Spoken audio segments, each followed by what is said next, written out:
अखण्डमण्डलाकारं व्याप्तं येन चराचरं तत्पदं दर्शितं येन तस्मै श्रीगुरवे नमः। सदाशिवसमारम्भां शङ्कराचार्यमध्यमाम् अस्मदाचार्यपर्यन्तां वन्दे गुरुपरम्पराम्। गुरुब्रह्मा गुरुर्विष्णु गुरुदेवो महेश्वरः गुरुसाक्षात् परब्रह्मा तस्मै श्रीगुरवे नमः। नित्यानन्दं परमसुखदं केवलं ज्ञानमूर्तिं विश्वातीतं गगनसदृशं तत्त्वमस्यादिलक्ष्यम् एकं नित्यं विमलमचलं सर्वधी साक्षिभूतम्।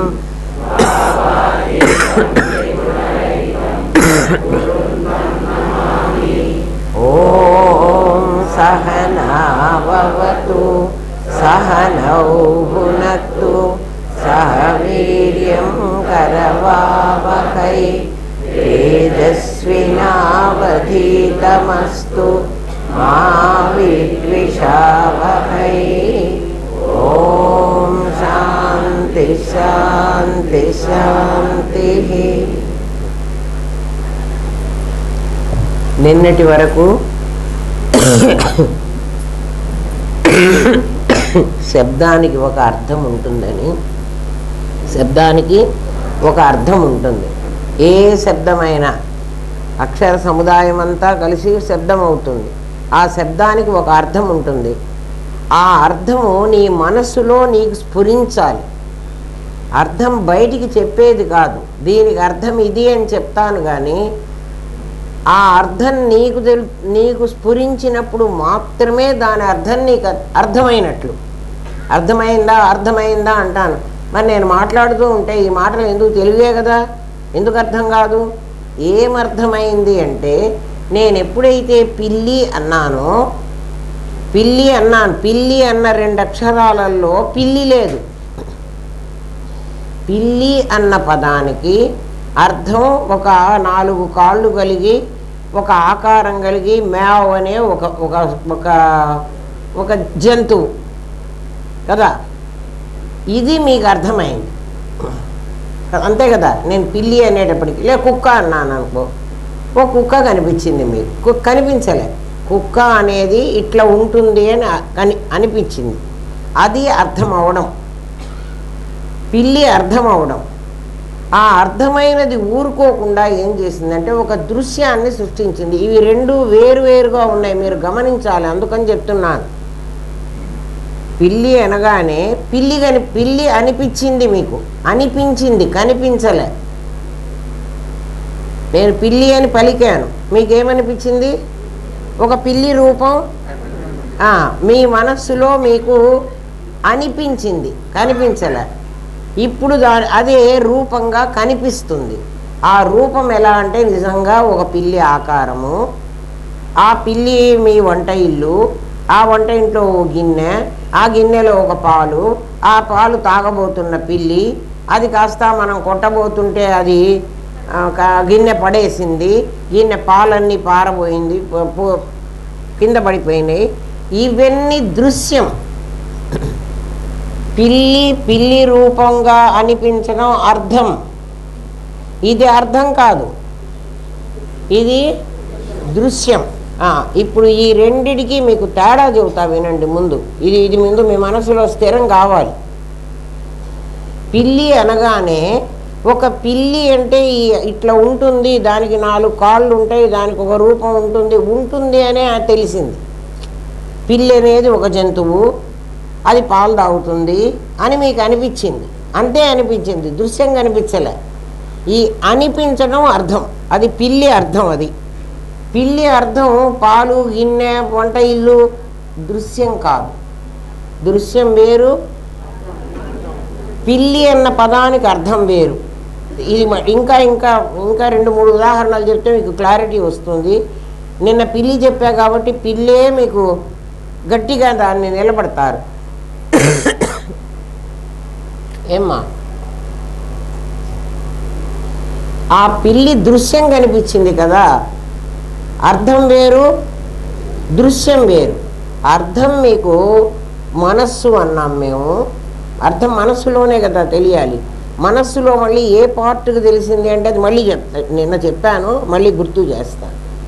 మనస్సుకి పిల్లి అనేది తెలిసింది అంటే ఇప్పుడు దాన్ని మేము ఆలోచన అన్నాం, దాన్నే నామము అన్నాం. ఏది నామము? శబ్దానికి ఒక అర్థం మీకు స్ఫురించింది, అర్థం స్ఫురించాలి. పిల్లె అదెట్లా ఉంటుంది?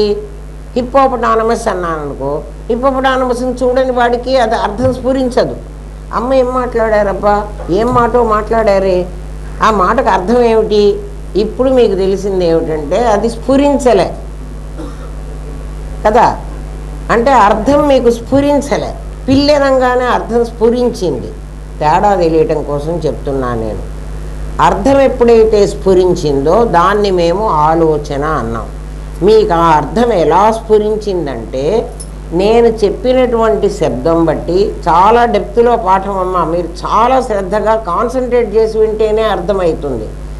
నా నోట్లో నుంచి కొన్ని పదాలు బయటికి వస్తున్నాయి.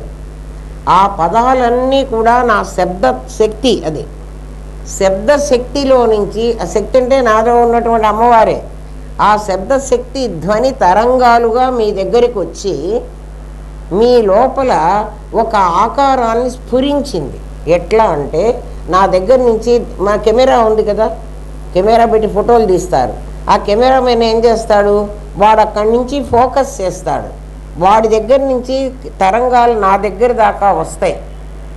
అవి వచ్చి ఏం చేస్తాయి, నన్ను దాటి వెళ్ళలేక అవి మళ్ళీ రిటర్న్ అయిపోయి మన కంటి అర్థం మీద పడేది కూడా అదే, అలాంటిది సేమ్. దాన్ని బట్టి ఆ కెమెరా తయారు చేశాడు. మళ్ళీ వాడి దగ్గరికి వెళ్తాయి. ఇవి మధ్యలో మనకు కనిపించవు.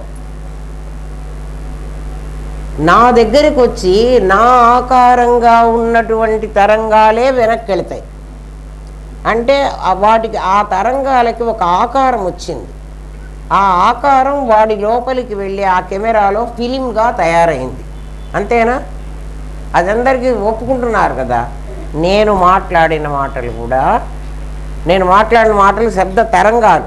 ఆ తరంగాలు వీడొక్కడికే చేరవు, అందరికీ వెళ్ళిపోతున్నాయి. ఆ శబ్ద తరంగాలు మీ అందరి లోపలికి వెళ్ళి మీ మనస్సులో, అంటే మీ మనస్సు అంటే మీ బుద్ధి అనేటువంటి దర్పణం, అది బుద్ధి అద్దం అని చెప్పాం కదా, ఆ దర్పణం మీద ఒక ఫిగర్ని చూపిస్తున్నాయి. అది మీకు అప్పుడు అర్థమైంది అంటున్నారు. మీరు చెప్తే మేము నమ్మాలండి, దీనికి ఏదన్నా మాకు ప్రూఫ్ ఇస్తారా? ఖచ్చితంగా ఇస్తుంది శాస్త్రం. అవి ఎవరిని అట్లా పిచ్చి పిచ్చిగా నమ్మమందు. విశ్వం, నీకు విశ్వంగా కనపడేది ఏదైతే ఉందో, దర్పణ దృశ్యమాన నగరీ తుల్యం. దక్షిణామూర్తి చెప్తాడు, విశ్వం నాయనా నువ్వు ప్రపంచం ప్రపంచం అంటున్నావు కదా, నీ ప్రపంచాన్ని మళ్ళీ చూపిస్తా. ఇది ఫస్ట్ లెవెల్లోనే. సెకండ్ లెవెల్కి వెళ్ళినప్పుడు మీకు ప్రపంచం కనపడుతుంది. ఇప్పుడు ఎక్కడ ఏం కనపడుతోంది? ఫస్ట్ లెవెల్ అంటున్నా, విఎస్టి లెవెల్లో కనపడుతోంది. మీ వరకే ఇది. నా శబ్ద తరంగాలు మీ దగ్గరికి వచ్చినాయి. మీ అందరి దగ్గర ఒక బుద్ధి దర్పణం ఉంది. చాలా జాగ్రత్తగా వినండి. ఏమాత్రం అర్థం కాకపోయినా అడగండి, వెంటనే చెప్తాను. ఇప్పుడే అడగకపోయినా మీరు నోట్ చేసి, మీకు మర్చిపోతారని వెంటనే అడగండి అంటున్నా. నా శబ్ద తరంగాలు మీ అందరి దగ్గరికి వచ్చినాయి. మీ అందరి బుద్ధి అనేటువంటిది, ఒక్కొక్కడికి ఒక్కొక్క బుద్ధి అనే ఒక అద్దం ఉంది మీ దగ్గర. అద్దం అని ఎందుకు అనుకుంటున్నానంటే, నేను ఏ శబ్దం మాట్లాడినా ఇమీడియట్గా అక్కడ ఒక ప్రతిబింబం ఏర్పడుతుంది. ఈ పిల్లి అన్న శబ్దం నేను పలకంగానే వెంటనే ఈ పిల్లి అన్నటువంటి శబ్ద తరంగాలు మీ అద్దం మీద పడి, అద్దం మీద అంతకుముందే వాడికి పిల్లి ఎట్లుంటుందో తెలుసు. ఆ తెలిసిన వాడికి మాత్రమే ఆ బొమ్మను చూపించింది. నేను హిప్పోపటానమస్ అన్నాను అనుకో, వాడికి ఏం చూపించలే, బ్లాంక్. ఆ రెండు తేడా తెలిసిందా? మీ దగ్గరికి పిల్లి వచ్చినట్టు మీకు తెలుసా? దాన్ని స్ఫురించటం అంటాం. స్ఫురించింది ఏది అంటే మీ బుద్ధి దర్పణంలో పడ్డటువంటి ప్రతిబింబం. దాని పేరు ప్రతిబింబం. అర్థమవుతోందా? ప్రతిబింబం అని ఎందుకన్నారండి? దాని బింబం ఎక్కడ అంటే నా నోట్లో ఉన్న శబ్దాలు. నేను పలకకపోతే ఆ ప్రతిబింబం రాదు. ఏమ్మా, దాన్ని స్ఫురణ అంటున్నా. స్ఫురణ ఏది? మనస్సా బుద్ధ కాదు. బుద్ధిలో పడినటువంటి ఈ శబ్దానికి తగినటువంటి అర్థం, దాన్ని ఆ స్ఫురణని అర్థం అంటున్నాం. ఏం నాయన, అందరికి అర్థమైందా ఈ విషయం? ఎందుకంటే దీని మీదే మీరు ఇంకా డెవలప్ చేస్తా. ఇది అర్థం కాకపోతే మళ్ళీ చెబుతా. నేను మాట్లాడుతున్నాను, నా నోట్లోంచి శబ్దం వస్తోంది. శబ్దానికి ఒక శక్తి ఉంది. ఆ శక్తి ధ్వని తరంగాలుగా వచ్చి మీ చెవుల దగ్గరికి వెళుతున్నాయి, మీ మనస్సు లోపలికి వెళుతున్నాయి. మనస్సు అనే చెప్తా ఇక్కడ. ఎందుకంటే మనస్సు, బుద్ధి, చిత్తం, అహంకారం 4 కలిసి ఒకటే. నేనే వంట చేస్తుంటే నేను వంట మనిషిని, నేనే కాలేజీలో లెక్చర్ ఇస్తే నేను లెక్చరర్ని, నేనే ఇల్లు కసువు చిమ్ముకుంటుంటే నేను పని మనిషిని, నేను చెత్త కసువు అంతా ఎత్తిపోస్తుంటే నేనే పాకి మనిషిని కదా. ఇంకా వేరే ఇంకోళ్ళు ఎవరో ఉండరు. అట్లా అది ఒకటి గుర్తుపెట్టుకోండి. మనస్సు అనేది అలాంటిది. నేను మనస్సు అనగానే మీరు అది బుద్ధి అని కూడా అనుకోవచ్చు, మనస్సు అనుకున్నా నాకు అభ్యంతరం లేదు. 4 లేవు అసలు, ఒకటే ఉంది. ఆ ఒకటి దానికి స్వతహా శక్తి లేదు. శక్తి ఎక్కడి నుంచి వచ్చింది? ఇది ఇంకా కొంచెం పైకి తీసుకెళ్తున్నాం మిమ్మల్ని.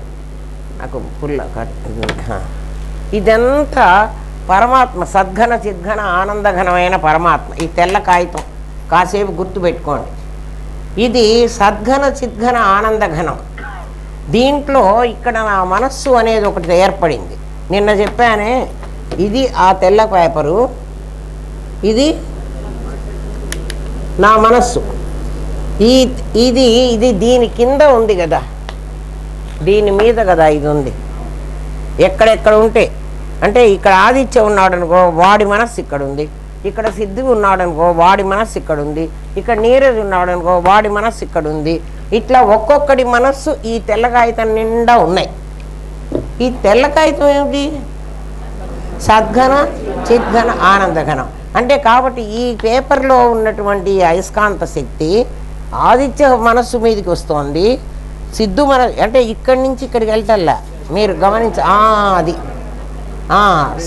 ఇక్కడ ఉన్నప్పుడు దాని పేరు స్థితి. ఎక్కడ ఉన్నప్పుడు ఇది కదలదు. ఇది సద్ఘన చిద్ఘన ఆనందఘనం, ఇది కదలదు.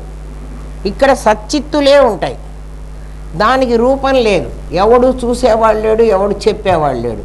ఎప్పుడైతే ఇక్కడ ఆదిత్య, ఇక్కడ భరత్ ఆదిత్య కాదమ్మా, మీకు మనుషులు గుర్తు కోసం చెప్తున్నా. భరత్ ఆదిత్య మళ్ళీ నాదులు అవుతారు. మీకు తేడా తెలియటం కోసం చెప్తున్నా కదా. ఒరే మీకేం పర్వాలేదు కదా, మీ పేర్లు ఎన్నిసార్లు చెప్తా. ఎందుకంటే వీడు చస్తాడు అని కూడా చెప్తా తర్వాత. కాబట్టి మీ ఎదురుగా ఉన్నారని చెప్తున్నా. హే అమ్మ, మమ్మల్ని ఇంతమందిలో కూర్చొని చస్తాడని చెప్పింది అంటే, మరి మీరు బాధపడకపోయినా మీ భార్యలు బాధపడతారేమో. మరి మీకు తెలియాలని చెప్తున్నారా? అంటే ఇన్ని రకాలు సున్నాలు తిప్పుతావా? సున్నా ఒకడు భరతు, ఒకడు ఆదిత్య, ఇగో వీడొకడు వీడొకడు వీడొకడు, మీరందరూ రా అట్లా పెట్టుకో. ఒక 4 సున్నాలు పెట్టు. వీళ్ళందరూ మనుషులు. ఈ మనుషులకి సున్నాలు పెట్టాము కానీ మనుషులు. వీళ్ళకి కళ్ళు, ముక్కులు, చెవులతో పాటు వీళ్ళకి మనస్సులు కూడా ఉన్నాయి, వీళ్ళకి బుద్ధులు కూడా ఉన్నాయి.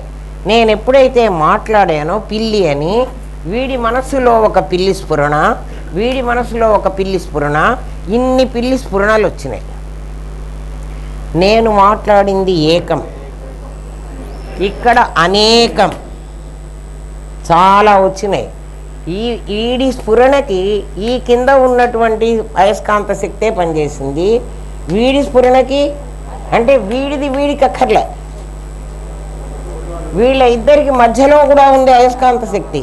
కానీ ఎందుకు రాలేదు అంటే, ఇక్కడ ఎందుకు మరి బొమ్మ స్ఫురణ కలగలేదు అంటే, ఇక్కడ రిసీవ్ చేసుకునేటువంటి పదార్థం లేదు. దాన్ని అస్థి, ఇది ఉన్నది. ఇది ఉన్నది అంటే ఇది ఉన్నది కాదా? మరి దీన్ని ఉన్నది అనకుండా దీన్ని ఎందుకు ఉన్నది అన్నారు చెప్పండి ఎవరైనా. ఈ ఉన్నది అన్నదానికి విట్నెస్ లేదు, సాక్షి లేడు. ఈ ఉన్నదికి సాక్షి ఉన్నాడు, ఎందుకంటే దీనికి రూపం వచ్చింది, స్ఫురణకి రూపం వచ్చింది, అందుకని దీనికి సాక్షి ఉన్నాడు. విశ్వసాక్షిణి అమ్మవారు, విశ్వసాక్షిణి సాక్షివర్జిత. విశ్వసాక్షి, ఈ విశ్వమంతటికి ఈమె సాక్షిగా ఉంది, సాక్షిత్వాన్ని వర్జించి ఇక్కడ ఉంది. లలితా సహస్రనామంలో విశ్వసాక్షిణి సాక్షివర్జిత, ఆమె సాక్షినిగా ఉంది, సాక్ష్యాన్ని వదిలేసి ఉంది. ఎట్లా నమ్మాలిరా? రెండు కాంట్రవర్సీ పాయింట్స్ చూడండి. లలితా సహస్రనామం చదువు, పారాయణ చేయవాకండి, పారాయణ చేస్తే చంపేస్తా. అర్థం తెలుసుకుని చావండి, అర్థం తెలుసుకుని చావండి అంటే ఇంక చావరు. అర్థమైందా? ఇవన్నీ ఇది అస్థిభాతి లెవెల్. ఎందుకని అస్థి అంటున్నామంటే ఇక్కడ వీడు ఉన్నాడు అని చెప్పడానికి ఈ ఎవడైతే పిల్లి అని మాట్లాడాడో వాడొకడు ఉంటాడు, ఆ ఉన్నవాడికి ఇది కనపడుతోంది. కనపడిందా? ఏమోనండి, మీకు కనపడిందేమో, మాకు కనపడలే. మీకు కూడా కనపడింది, చూపిస్తా. ఇప్పుడు మీ మనస్సులో నేను పిల్లి అనగానే ఒక పిల్లి స్ఫురించిందా లేదా? ఆ స్ఫురించిన పిల్లిని ఎవడు చూశాడు? మీలో ఉన్న వీడు చూశాడు. సద్ఘన చిద్ఘన ఆనందఘనం మీ లోపల ఉన్నది. నాయన అర్థమవుతోంది కదా? అదే చూసింది. అది ఏం చూసింది? ఇదొక స్ఫురణలో నాకు ఒక రూపం వచ్చింది, నాకు అర్థమైంది. మరి రూపం వచ్చింది అనవాకండి, మళ్ళీ అది ఇంకో లెవెల్ అవుతుంది. నాకు అర్థమైంది. ఏమర్థమైంది? మీరు హిప్పోపటానమస్ అంటే నాకు అర్థం కాలేదు, నాకు పిల్లి అంటే అర్థమైంది. ఒక కాలేదు ఒక అయింది అన్నప్పుడు మీకు తేడా తెలియాలి. అంటే నీకు అర్థమైంది అన్నప్పుడు నీకు అస్థి ఏర్పడుతుంది, నీకు అర్థం కాలేదన్నప్పుడు అది బ్లాంక్ ఇట్లాగే ఉంటుంది. అంటే అర్థం కాలేదన్న వాడికి పరమాత్మ కాదని, అర్థం అయింది అన్నవాడికి పరమాత్మ అందామా? అనవాకండి. ఎందుకని? అర్థమైన వాడు అర్థం కానివాడు ఒకడే. ఈ వైట్ పేపర్కి ఎప్పుడూ కూడా చిరుగులు లేవు, బొక్కలు కన్నాలు లేవు. ఇది మొత్తం అలాగే ఉంది. దాని మీద అస్థి ఏర్పడింది. అస్థి ఏర్పడిందంటే ప్రతి శబ్దం, ఇప్పుడు నేను ఎన్నో మాటలు మాట్లాడా, ఇవన్నీ మీకు అర్థమైనాయి. అర్థమైనయ్యా? నేను మాట్లాడిన మాటల్లో అర్థం కాని మాట ఏం లేదు. అన్ని మాటలు అంటే పిల్లి అర్థమైనట్టే అర్థమైనాయి కదా. మనకు సచ్చిత్తులను గురించి చెప్తున్నారనో, అస్థిభాతిని గురించి చెప్తున్నారనో, అస్థిభాతి వేరు సచ్చిత్తులు వేరు అనో అర్థమవుతోంది కదా. ఈ అర్థం అవడం అంతా కూడా అస్థి లక్షణం. ఎట్లా అర్థమైందని అంటావురా అంటే నీ లోపల ఒక భాతి అది చూసింది. హిప్పోపటానమస్ని చూడలే, అందుకని అక్కడ భాతి లేదు. పిల్లిని చూసింది, పిల్లే కాదు ఇప్పుడు నేను మాట్లాడిన మాటలన్నీ చూసింది. అందుకని దేనికి కనిపించిందో అది భాతి. ఏది ఉన్నది అని అన్నదో స్ఫురించింది, స్ఫురించలేదు అని అంటున్నావే, అది అస్థి. అస్థి అంటే ఉనికి, భాతి అంటే ఎగ్జిస్ట్ అవ్వడం, అది అపియర్ అవ్వడం, అపియరెన్స్. ఇది ఎగ్జిస్టెన్సు, అది అపియరెన్సు. ఎప్పుడైతే ఎగ్జిస్టెన్సు అపియరెన్సు ఉందో దాన్ని అస్థిభాతి అనాలి. ఈ అస్థిభాతి అంటే నీకు ఒక రూపం ఏర్పడింది అని అర్థం. అంటే అంతకుముందు ఏమీ ఆ నిరాకారమైనటువంటి దానికి ఒక స్ఫురణ అనేటువంటి ఒక ఆకారం వచ్చింది. దేనివల్ల వచ్చింది అంటే ఒక స్ఫురించే పదార్థం వల్ల. స్ఫురించే పదార్థం అస్థి. అర్థమవుతుందా? కనిపించే పదార్థం భాతి. ఇక్కడ కనిపించు అని అనకూడదు, అనిపించు అనాలి.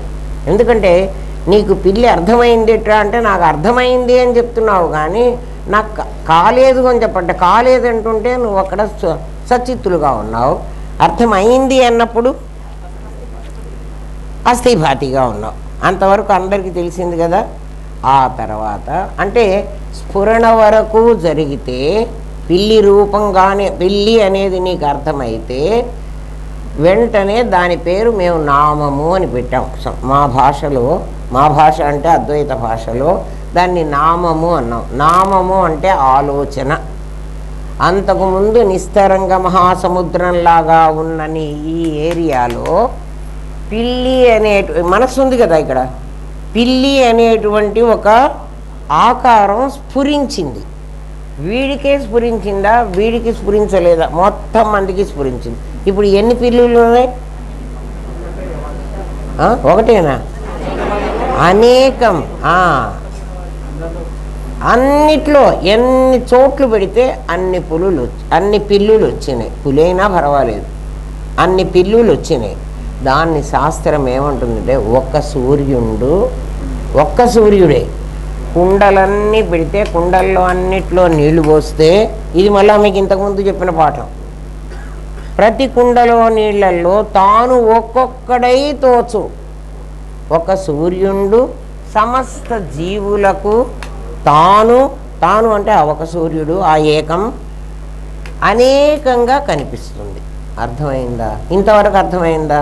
ఎంతమందికి ఇంత అర్థమైంది? అందరికీ అర్థమైంది ఆల్మోస్ట్. సంతోషం. ఎందుకంటే దీని మీద మీరు నిలబడాలి. ఇది అర్థం కాకపోతే మళ్ళీ తర్వాత నిలబడలేరు. దీని పేరు ఏమన్నాం మనం? సత్వము, నామము కదా. అంటే ఏమిటి? స్ఫురించింది. స్ఫురించినప్పుడు దాని పేరు ఆలోచన. స్ఫురణ అంటే ఇది. స్ఫురించింది ఇది. స్ఫురణ అంటే పరమాత్మే, సచ్చిత్తులే. స్ఫురించాడంటే అస్థిభాతి. స్ఫురించిన తర్వాత అది ఊరుకోలే. అంటే ఒక గుణంతో ఊరుకోలే. ఒక్క గుణమే కదా, అది సత్వగుణమే కదా. ఆలోచన వచ్చింది, అది వెంటనే ఒక రూపాన్ని చూపించింది. నీకు ఒక రూపం చూపించింది. పిల్లి అర్థం కాగానే ఇమీడియట్గా నీకు దృశ్యం కనిపిస్తోంది. దృశ్యం వేరు, స్ఫురణ వేరు. అది దృశ్యం కనిపించింది. ఏమి దృశ్యం కనిపించింది? పిల్లి పాలు తాగుతుంది, అది దాని ధర్మం. పిల్లి పాలు తాగుతుంది. నా పాలు వంటింట్లో ఉన్నాయి, అక్కడ గిన్నెలో పాలు ఉన్నాయి, అక్కడ ఎవరు లేరు, మూత పెట్టలేదు, నేను ఏం చేసి వచ్చానో ఆ సంగతి లేదు. ఆ పాలు కాస్త పిల్లి తాగిపోతుంది.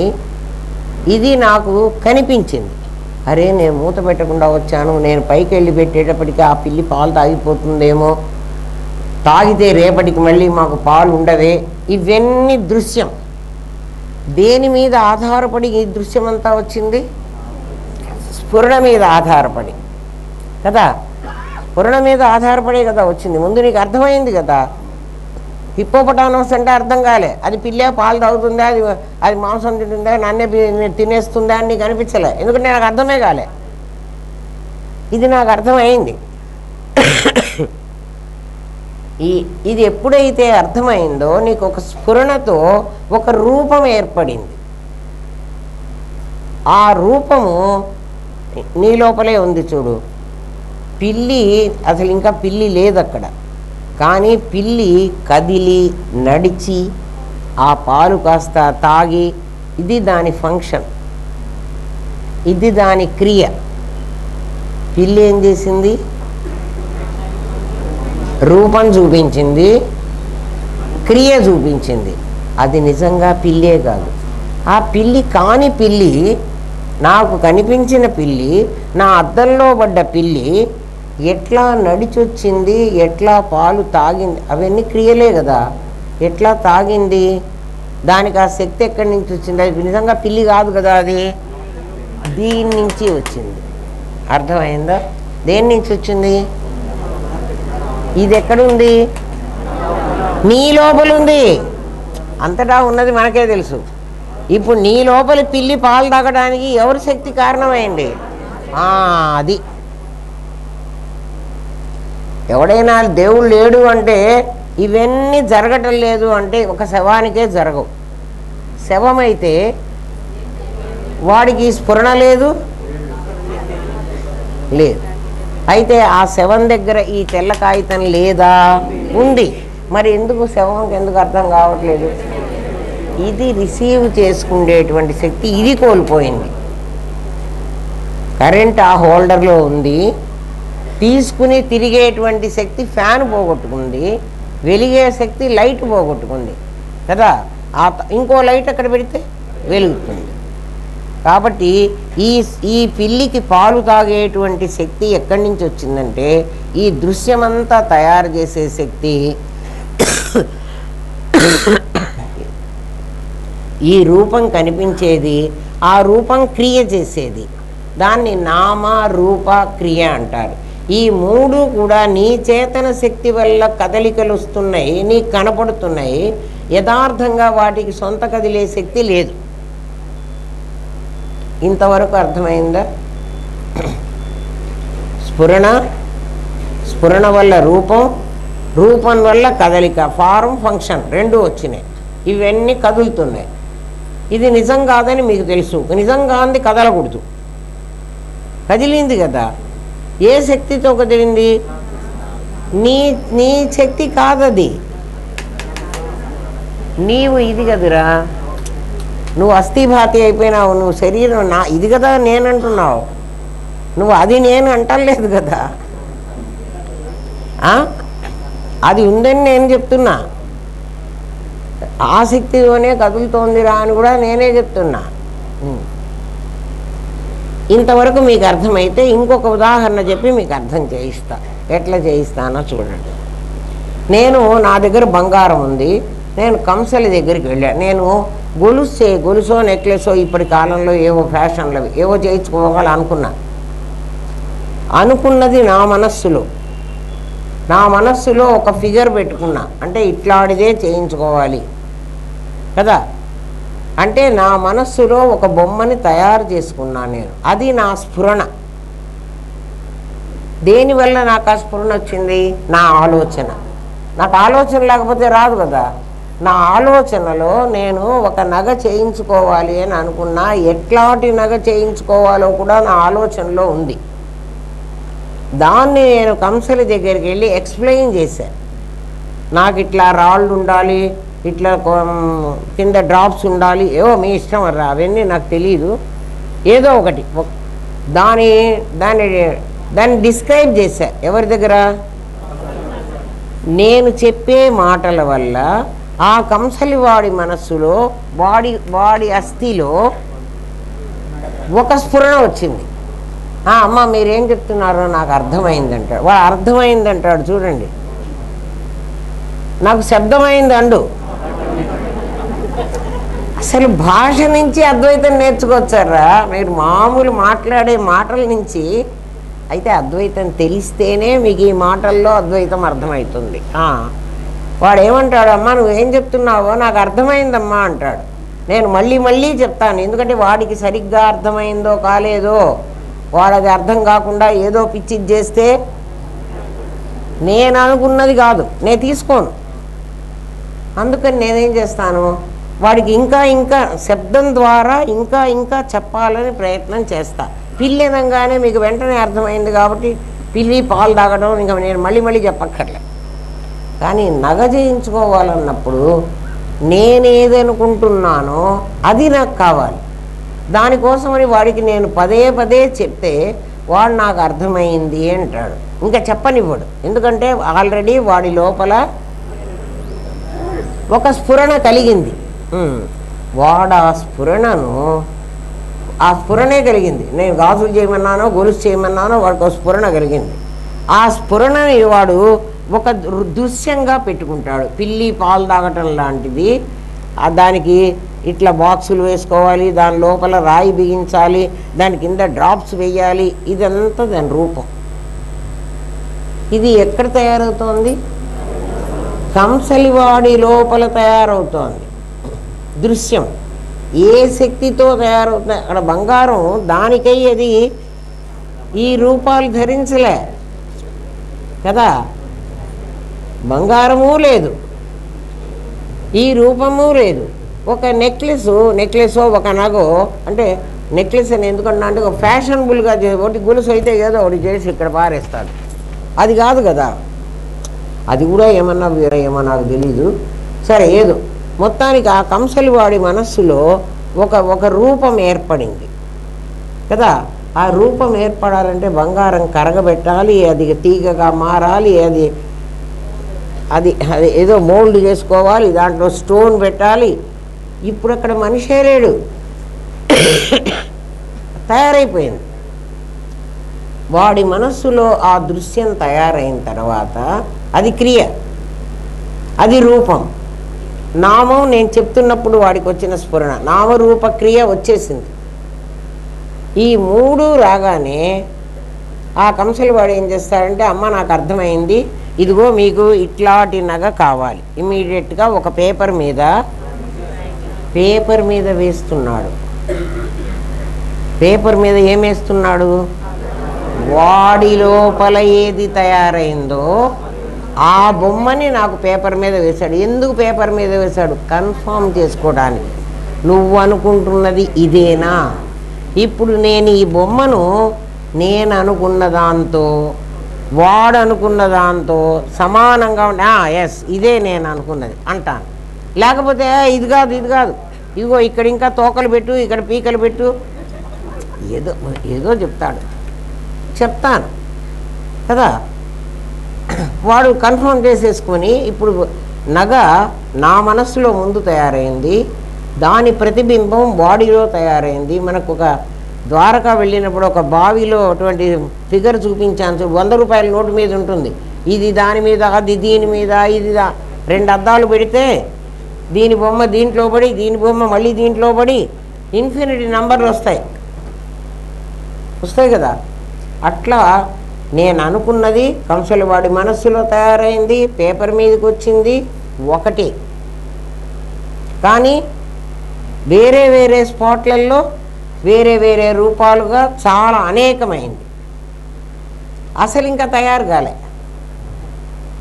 ఏమ్మా ఇది మిథ్య. ఇంతవరకు మిథ్య అని ఎందుకంటున్నావు? అక్కడ ఎవడు తయారు చేసిన వాడు లేడు, అక్కడ వస్తువు లేదు, కానీ బొమ్మ కనపడుతున్నది. ఏదైతే నిజంగా లేకుండా నా కళ్ళకు కనపడుతుందో, నా కళ్ళకేనా కంసలి వాడి కళ్ళకు కనపడింది. కనపడకపోతే వాడు అద్దం కాగితం మీద వేయడు, పేపర్ మీద వేయగానే నాతో ఈ అమ్మలక్కల్ని 2-4 పిలుచుకుపోయి నా షాపుకి, ఎందుకంటే నేను గంగా చేయించుకుంటున్నా కదా. వీళ్ళందరికి కూడా ఇప్పుడు వీళ్ళందరి మనస్సుల్లో ఒక బొమ్మ తయారైందా? స్ఫురణే. వాళ్ళ స్ఫురణ వాళ్ళ బొమ్మను తయారు చేసింది, వాళ్ళ దగ్గర బొమ్మ. నాది కాదు. నేనేమంటా అంటే, నేను అనుకున్న నెక్లెస్సే ఇప్పుడు వాళ్ళు ఆమె పోయి మళ్ళీ ఇంకో కంసలి వాడికి దగ్గరికి పోయి అదే చెప్పి చేయించుకుందనుకో, వెంటనే నేనేమంటాను తెలిసినా, అది నాదే, కాపీ కొట్టింది మేము.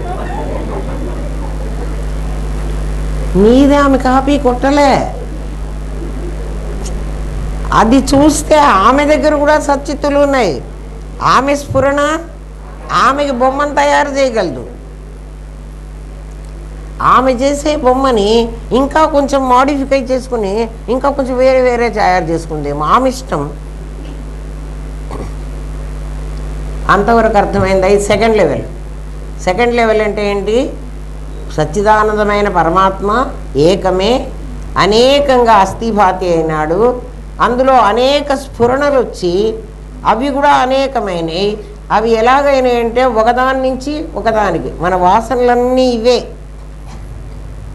వాసన అంటున్నామే, జన్మలకి తీసుకెళ్ళేవి ఇవే.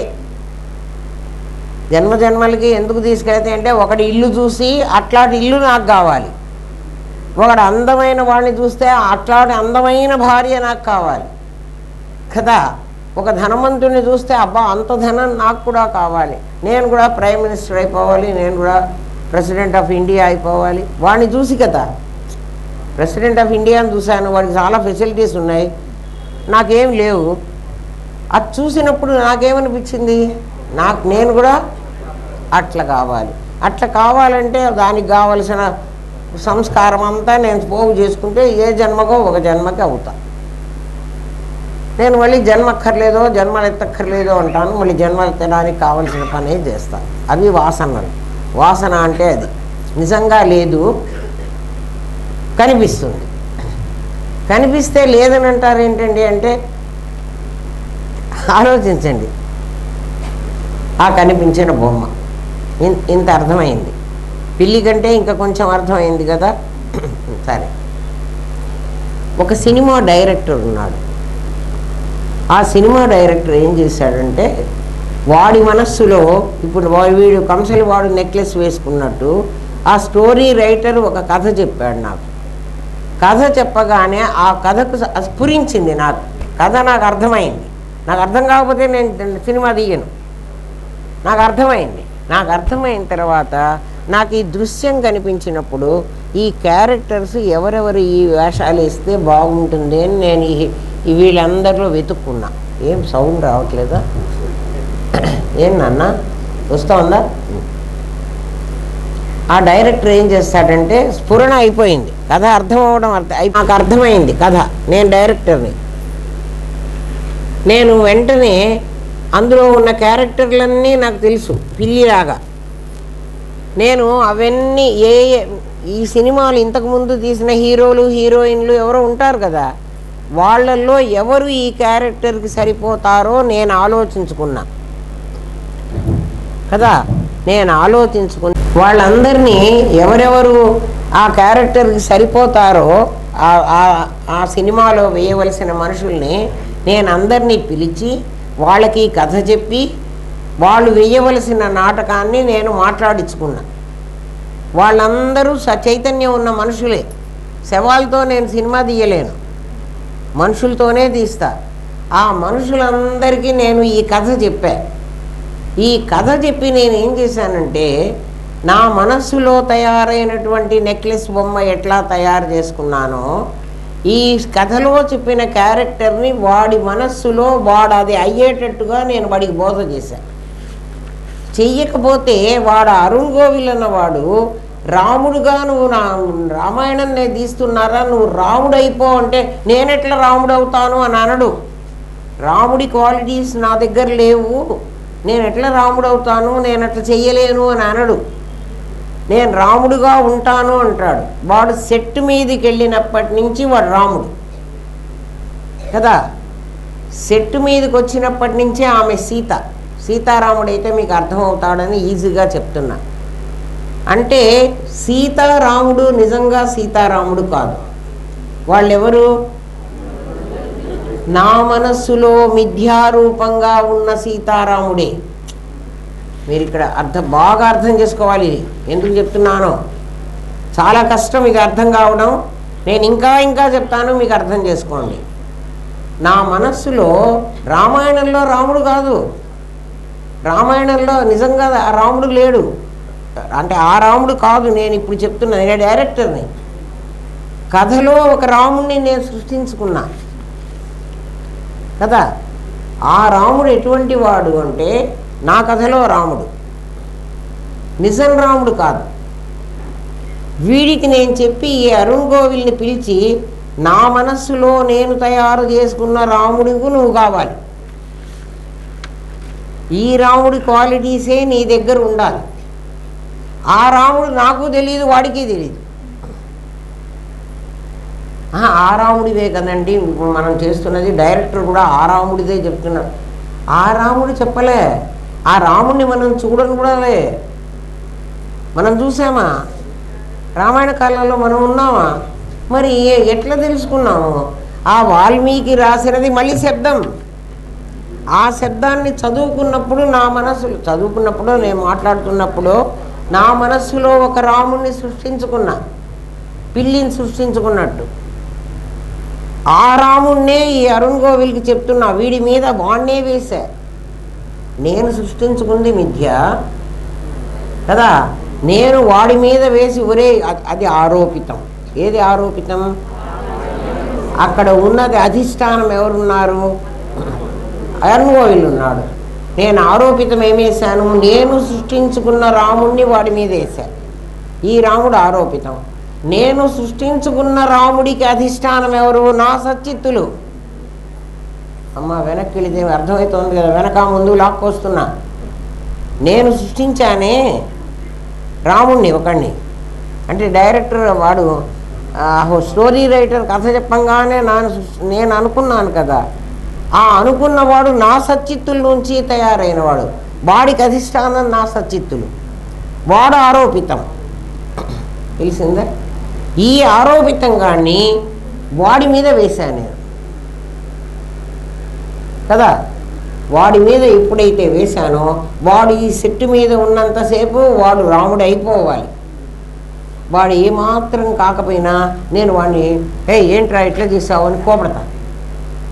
అక్కడికి కట్ చెప్పి రే ఈ ఫిలిం తీసి పారే, ఇంకో కొత్త ఫిలిం వేయాలి. నేను నా మనస్సులో ఉన్నది మిథ్యనే, నేను వాడి మీద వేసింది మిథ్యనే. అర్థమవుతోందా? ఈ మిథ్యతో నేను ఒక మిథ్యా ఫిల్మ్ తీసేసాను. మిథ్యా ఫిల్మ్ అంటే ఏమిటి అంటే అది నిజంగా కదలదు, అది ప్రతిబింబమే కదా. ఫిలిం అంతా ఎట్లుంటుంది చెప్పండి? నల్లగా ఉంటుంది. సినిమా రీలు ఎట్లా ఉంటుంది? నల్లగా ఉంటుంది కదా. అంటే ఏమిటి అది? అది ప్రింటు, అది నిజం కాదు. దానికై అది కదలలేదు. మళ్ళీ నేనేం చేశానంటే ఒక సెల్యులాయిడ్ దాని మీద పెట్టి దాన్ని రన్ చేశాను. అది రన్ అవ్వదు, దానికై అది రన్ అవ్వదు. నా లోపల ఉన్నది రన్ అవుతుంది. ఎందుకని? నేను సచ్చిత్తులు. అమ్మ చాలా కష్టము, అయినా నేను చెప్పగలుగుతున్నాననే అనుకుంటున్నా. మీకు అర్థం కాకపోతే ఇంక అంతకంటే నేనేం చేయలేను. ఎక్కడ అర్థం కాకపోతే అక్కడ అడగండి, మళ్ళీ చెబుతా. నా దగ్గర ఉన్న ఫిలిము అంటే డైరెక్టర్ మనస్సులో ఉన్నటువంటి రాముడు డైరెక్టర్ సచ్చిత్తుల వల్ల వాడు కదులుతాడు. నేను ఏ రాముడిని అరుణ్ గోవిల్ మీద ఆరోపించానో ఆ రాముడు కూడా కదులుతాడు. ఎందుకంటే అరుణ్ గోవిల్ సచ్చిత్తులు. నేను తీసిన ఫిలిం ఉందే అది దానికి వెనక సచ్చిత్తులు లేవు కదా. అందుకని నేనేం చేయాలి? ఒక సచ్చిత్తులు అనేటువంటి కరెంటు మీద నేను దాన్ని రన్ చేయాలి. ఆ రన్ చేసినప్పుడే ఇట్లా తిరుగుతుంటుంది చూడు బాక్స్, దాన్ని ఏమంటారు? అదే రీల్ ఇట్లా ఒక దాని మీద పెట్టి ఆర్క్ బల్బు పెట్టి దాన్ని రన్ చేస్తారు. ఆ ప్రొజెక్టర్ మీద తిరగాలి. అది తిరుగుతుంటే తెర మీద మనకి నల్ల బొమ్మలు పడవు, తెల్ల బొమ్మలు పడతాయి. తెర మీద ఏం పడతాయి? మనం ఫిల్మ్ ఏం పెట్టాం? నల్లది పెట్టాం, కరెంటు పెట్టాం. ఎందుకంటే నాలో ఉన్నటువంటి వాడికి సచ్చిత్తులు ఉన్నాం కదా, నేనున్నాను కదా. అరుణ్ గోవిల్కి కూడా సచ్చిత్తులు ఉన్నాయి. వాడు రాముడుగా నేను యాక్ట్ చేస్తా అన్నాడు, వాడి దగ్గర ఉంది కదా. ఇది ప్రతి చోట ఉండాలి కదా. ఇది ఉండకపోతే అసలు లాభం లేదు. అది తెలియని వాడు అది లేదంటాడేమో కానీ అది లేకపోతే వాడు కదలడు, అసలు వాడు మాట్లాడలేడు, వాడు ఏం చేయలేడు. వాడు శవం అవుతాడు, తీసుకెళ్ళి అక్కడ బారేస్తారు. ఈ తీసినటువంటి ఈ ఫిలిము ఇది మిథ్య కదా. ఈ మిథ్యా ఫిల్మ్ని ఆ ప్రొజెక్టర్ మీద పెట్టి వాడు రన్ చేస్తుంటే కరెంట్ ఉండాలి. నా దగ్గర కరెంట్ అక్కర్లే, నా లోపల ఉన్నదానికి కరెంట్ అవసరం లేదు. ఎందుకంటే నేనే కరెంటు, అధిష్టానం. నేను ఎప్పుడు కూడా ఉంటా, నిద్రపోయినా ఉంటా, మెలుగుతూ ఉన్నా ఉంటా. అది మళ్ళీ చెబుతా కదా. నా దగ్గర ఉన్న కరెంటు అది ఆఫ్ అవ్వదు. కరెంటు పోయింది అనే ప్రశ్న లేదు. మీరు చచ్చిపోతే పోతుంది కదండి. నేను చచ్చిపోతే ఇది దాన్ని రిసీవ్ చేసుకోవడం లేదు, కానీ అక్కడ కరెంటు పోవడానికి వీల్లేదు. ఎందుకంటే ఇది పోయే చోటే లేదర్రా. దీన్ని ఎక్కడికి పంపిద్దాం? ఇది అసలు కదలదు, సద్గనం. అది కదలడానికి వీల్లేదు. ప్రతి దాని వెనక మనం దాన్ని బ్యాక్గ్రౌండ్కి పంపించేసి ఫోర్ ఫ్రంట్కి వీడిని తీసుకొచ్చి వీడే నేనని మనం వ్యవహారం చేస్తున్నాం. మనం చేస్తున్నది పెద్ద తప్పు. ఎప్పుడైతే సినిమా తెర మీద ఈ ఫిల్మ్ ఆడటం మొదలుపెట్టిందో, ఫిల్మ్ ఇంతదే, ఇంత ఫిల్మే ఉంటుంది చూడండి కావాలంటే. ఒక్కసారి వాడు ఇట్లా చెయ్యి కదల్చాలి అంటే ఒక ఇంత రీల్ వెళ్ళిపోవాలి. ఇంత రీల్ వెళ్ళిపోతే అక్కడ సినిమా తెర మీద మనకు ఈ చెయ్యి వాడు ఇట్లా అన్నట్టు, అంటే లివింగ్ బతికున్న మనిషి ఎలా కదులుతున్నాడో, ఎలా మాట్లాడుతున్నాడో, ఎలా కళ్ళు ఆర్పుతున్నాడో మొత్తం అక్కడ కనపడుతున్నది. అది నిజమా? అంత నిజంగా నాకు కనపడుతుంటే మీరు నిజం కాదంటారేమిటి? సినిమా మనుషులు నడుస్తున్నారు, మాట్లాడుతున్నారు, కొట్టుకుంటున్నారు, ఒకడొకడు పొడుచుకుంటున్నారు, కత్తితో పొడిస్తే రక్తం కూడా వచ్చింది, వాడిని నిప్పు పెట్టి తగలబెట్టి కూడా పెట్టారు, సినిమాలలో కాల్చేశారు కూడా. అవన్నీ నిజంగా కనపడ్డాయా లేదా? నిజంగానే కనపడ్డాయి.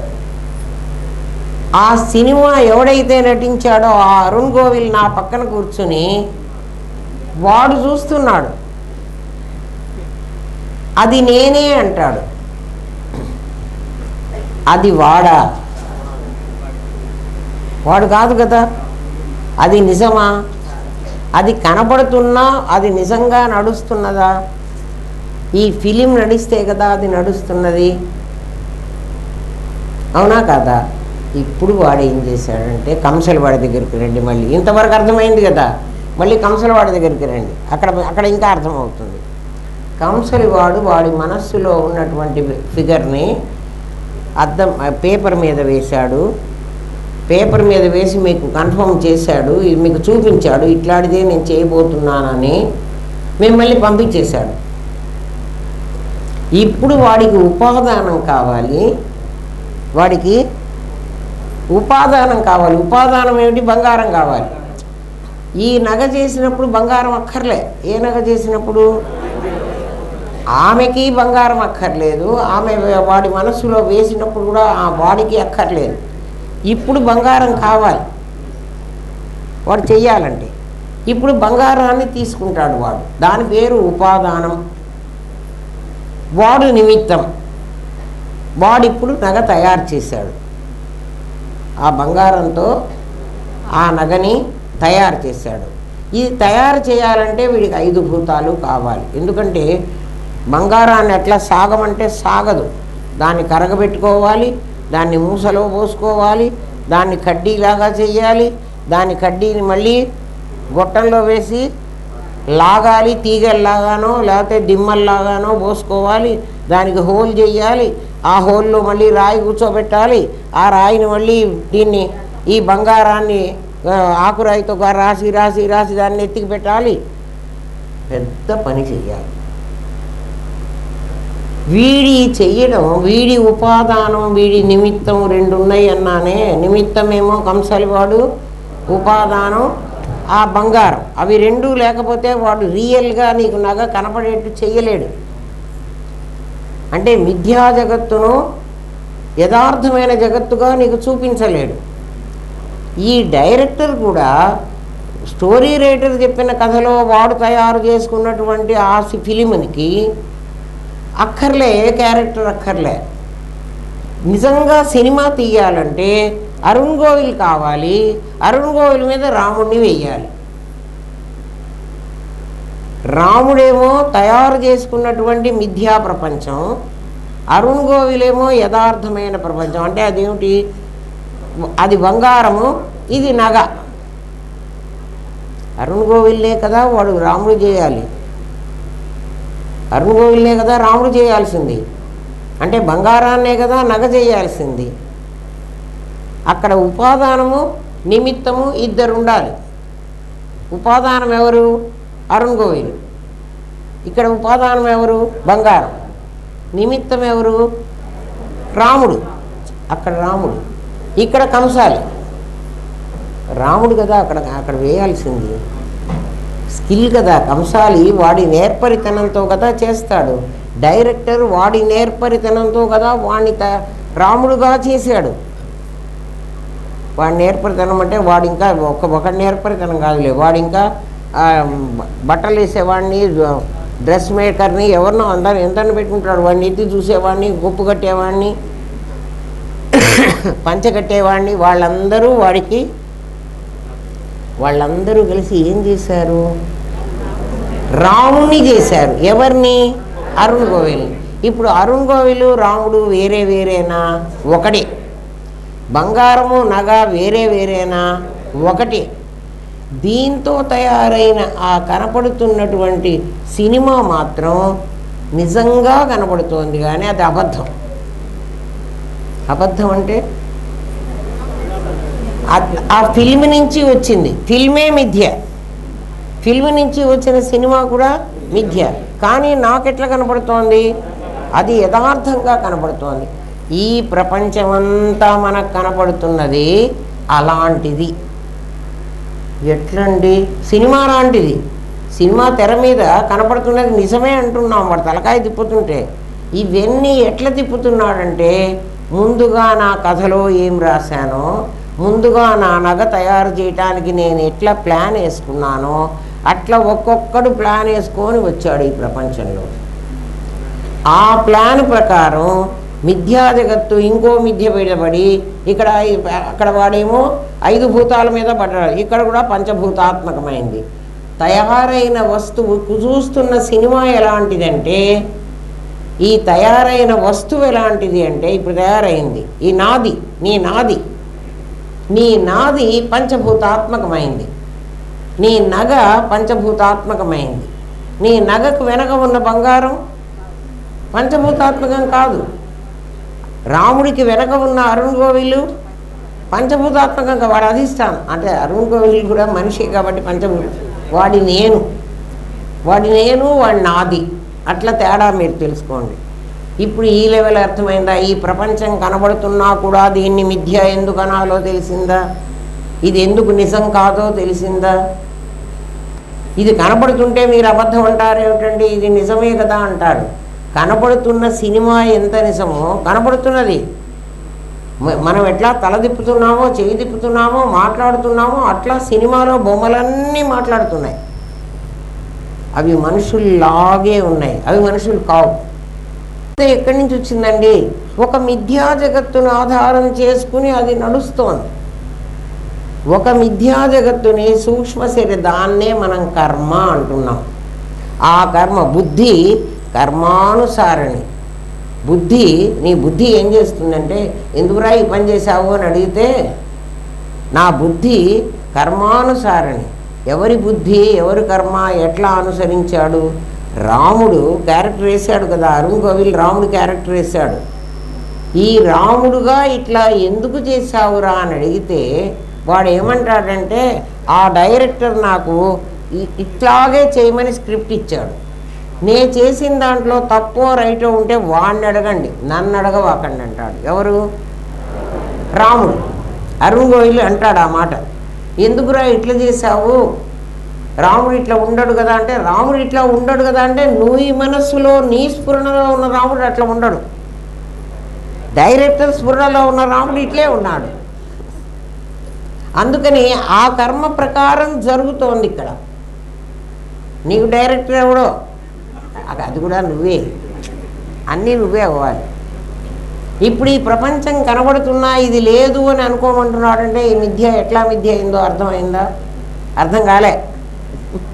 అర్థం చేసుకోండి, 1-10 సార్లు వినండి. ఫిలింగా ఉన్నప్పుడు అది జడం, అది దాని ప్రతిబింబం అదే ఆల్రెడీ ప్రతిబింబం, అది మళ్ళీ దాని ప్రతిబింబానికి ప్రతిబింబం. సినిమా తెర మీద ఆడుతున్న బొమ్మ, ఈ ప్రతిబింబానికి సెల్యులార్ కరెంటు లేదు, ఆ ప్రతిబింబానికి కరెంటు ఉంది. అందువల్ల అది నిజంగా ఉన్నట్టు నడుస్తోంది. నీ లోపల ఉన్నదానికి కూడా కరెంట్ ఉంది, నీ దగ్గర ఉంది, అందుకని అది నిజంగా కనిపిస్తోంది. నీ లోపలిది నిజం, నీకు బయట కనపడుతున్నది అబద్ధం కదా. బయట కనపడుతున్నది అబద్ధం, నీ లోపలిది నిజం. అవునా? ఇప్పుడు శంకరాచార్యులు చెప్పినటువంటి దక్షిణామూర్తి స్తోత్రంలో ఇదే చెప్తున్నాడు. నీకు నీ లోపల ఉన్నటువంటి కళ ఉంది కదా, నీ దగ్గర కళ ఏమవుతోంది? నిజాంతర్గతం పశ్యన్ ఆత్మని మాయయా బహిరివోద్భూతం కదా. విశ్వం దర్పణ దృశ్యమాన నగరీతుల్యం నిజాంతర్గతం. ఈ విశ్వమంతా ఎక్కడుంది అంటే నిజాంతర్గతం. పశ్యన్, నువ్వు చూడు. కానీ నువ్వేం చేస్తున్నావంటే మాయ కారణంగా బహిరివోద్భూతం యథా నిద్రయా అన్నాడు. నిద్రలో కల వస్తే, కల నీ లోపల జరిగితే నీకు బయట జరిగినట్టు కళను ఎట్లా చూస్తున్నావో, ఈ ప్రపంచమంతా నీ లోపల తయారైతే, నీ స్ఫురణ, నీ నామరూపక్రియలు తయారైతే దీన్ని బయట ఉన్నట్టుగా చూస్తున్నావు. ఈ ప్రపంచమంతా బయట లేదు, నీ లోపల ఉంది. తనలోని లోకములను తనివి తీర చూడలేక బయటనున్న ఈ భువినే సత్యమని భ్రమ చెంది నువ్వు అహంకార మమకారములకు లోనైన నాకు అభ్యాసం వైరాగ్యం అనే దృష్టి ప్రసాదించిన గురువే సర్వస్వం. రామనాథం గారు చెప్పకపోతే ఆ పదానికి అర్థమే తెలిసి సావదు. ఇప్పుడు అర్థమైందా? గురువే సర్వస్వం ఎన్నిసార్లు మీరు పాడుకుంటారు. తనలోని లోకాలు ఇవన్నీ డైరెక్టర్ మనస్సులో, స్టోరీ రైటర్ మనస్సులో ఆ కథ ఉంది. డైరెక్టర్ మనస్సులో ఆల్రెడీ అది రన్ అయింది. దాన్ని వీడి మీద వేశాడు, దాన్నే సినిమా తెర మీద నీకు చూపిస్తున్నాడు. అట్లా ఈ సినిమా తెర మీద కనపడుతోంది. ఇక్కడ డైరెక్టర్ ఎవరు అంటే ఈశ్వరుడు, సచ్చిదానందమైన పరమాత్మ కాదు. దాన్ని నటిస్తున్న వాడెవడు అంటే జీవుడు. అరుణ్ గోవిల్ జీవుడు. అరుణ్ గోవిల్ జీవుడు కాదు, రాముడు జీవుడు. రాముడు జీవుడు కదా, వాడు వేసిన వేషం. మరి మన దగ్గరికి వచ్చేటప్పటికి అరుణ్ గోవిలు రాముడు సరే చెప్పారండి, మా దగ్గర జీవుడు ఎక్కడున్నాడో చెప్పండి. ఏ నాదిని నేను అనుకుంటున్నాడో వాడు జీవుడు, ఏ నేనుని నేను అనుకుంటున్నాడో వాడు పరమాత్మ. ఏ నేనుని నువ్వు నేను అనుకోవట్లే, నాది నేను అంటున్నావు. నీ దగ్గర ఏమేమి ఉన్నాయి? నాది నేను ఉన్నాయి. అర్థమైందా? నాది నేను ఉన్నాయి. నాది ఎప్పుడూ కూడా నేనని క్లెయిమ్ చేస్తోంది కదా. నాది, ఇది నాది కదా. ఇది ఏమంటుందంటే, నేను మీకు పాఠం చెప్పాను, మీకు నేను చెప్పలే. ఎందుకని నేను చెప్పను? నేనుకి అసలు నోరు లేదు, శరీరం లేదు, ఏం లేవు. అయితే నేను శక్తి ఇవ్వకపోతే నాది పలకదు. నేను శక్తి ఇచ్చానా అంటే ఎట్లా ఇచ్చాను? అయస్కాంతం ఇనప ముక్కకు శక్తి ఇచ్చినట్లు. అయస్కాంతం తననేం కోల్పోదు, ఇనప ముక్క ఏమీ తీసుకోలేదు. కానీ అయస్కాంత సాన్నిధ్య మాత్రంతో, ఇది అయస్కాంతం, దీని సాన్నిధ్య మాత్రంతో ఇనప ముక్కకు శక్తి వచ్చింది. మరి ఇది చచ్చిపోయిన తర్వాత దీనికి శక్తి రావాలి కదండి, అది ఎందుకు రాలేదు అని అంటే, ఈ చచ్చిపోయినటువంటి ఈ ఉపకరణం, ఇది ఫ్యాన్ అనుకోండి, ఈ ఫ్యాను కరెంటుని రిసీవ్ చేసుకునే శక్తి పోగొట్టుకుంది.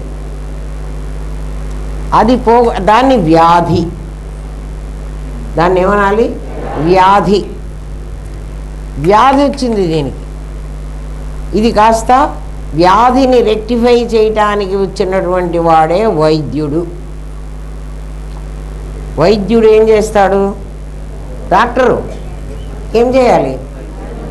ఒరిజినల్గా నీకున్న దానికంటే భిన్నమైనది ఏదన్నా వస్తే ఆ భిన్నమైన దాన్ని తొలగిస్తాడు, దీన్ని తొలగించడు. నిన్ను చంపేస్తానంటే నువ్వు డాక్టర్ దగ్గరికి పోతావా? అస్సలు పోవు. నిన్ను చంపుతాను అనడు వాడు, నీకు వచ్చిన రోగాన్ని చంపుతానంటాడు. వాడి దగ్గర ఉన్న మందులన్నీ అవన్నీ ఇచ్చి రోగాన్ని నయం చేస్తాడు. నయం చేస్తే మళ్ళీ నువ్వు మామూలు స్థితికి వస్తావు. నయం చెయ్యలేకపోతే నువ్వు చచ్చిపోయినావు అంటాడు. ఈ చచ్చిపోయేది నీ నాది కానీ నేను చావడానికి వీల్లేదు. మరి ప్రత్యేగాత్మ పరమాత్మ అని ఏవో మీరు 2 పేర్లు చెప్తారు కదండి.